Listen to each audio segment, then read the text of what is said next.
এরকম একটা বল থাকে, এই কানের মধ্যে এরকম একটা বল থাকে। এই বলটা এই যে বলটা কানে দিয়ে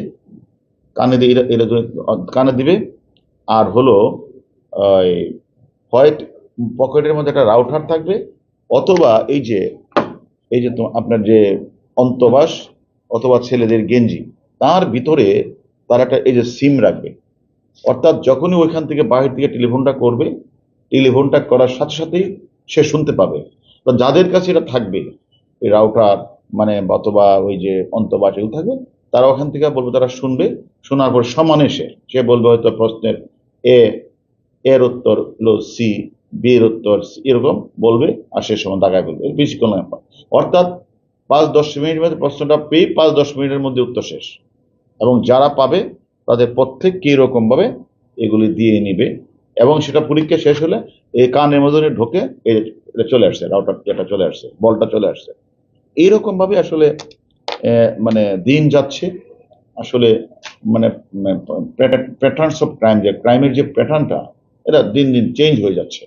ওয়ালটন এসিতে ইনস্টলেশন একদম ফ্রি।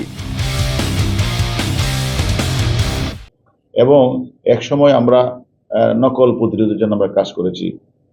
মানে এসএসসি আইসিসি পরীক্ষা হলে নকল না হয়, সেই নকল প্রতিরোধে আমরা কাজ করেছি। সেখানে তারা প্রথম বড় বই নিয়ে যেত, পরে তারা দেখা গেলো বইটাকে ছোট করে তারা নিয়ে যেত, কোনো সময় হাতে করে নিয়ে যেত, কোনো সময় তারা এভাবে। কিন্তু দিন যাচ্ছে, অপরাধীরা তাদের প্যাটার্ন চেঞ্জ করছে।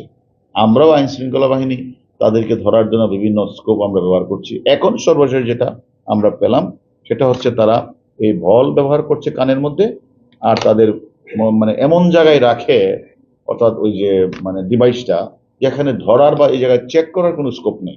1-2 মিনিট আগে পরীক্ষার কোনো না কোনো কেন্দ্রে কোনো একজনকে তারা ম্যানেজ করে এরা করে কি, ওই প্রশ্নের যে ফটোকপিটা, এমসিকিউ অথবা রিটেন প্রশ্নটা তারা সাথে সাথে হোয়াটসঅ্যাপে করে বাইরে পাঠায়। বাহিরে তাদের একটা ডিভাইস সংগ্রহ, প্রশ্নপত্র সলভার টিম, মানে অনেক লোক থাকে। অর্থাৎ কে বাংলা সলভ করবে, ইংলিশ সলভ করবে, 5 মিনিটের মধ্যেই তারা এটা সলভ করে।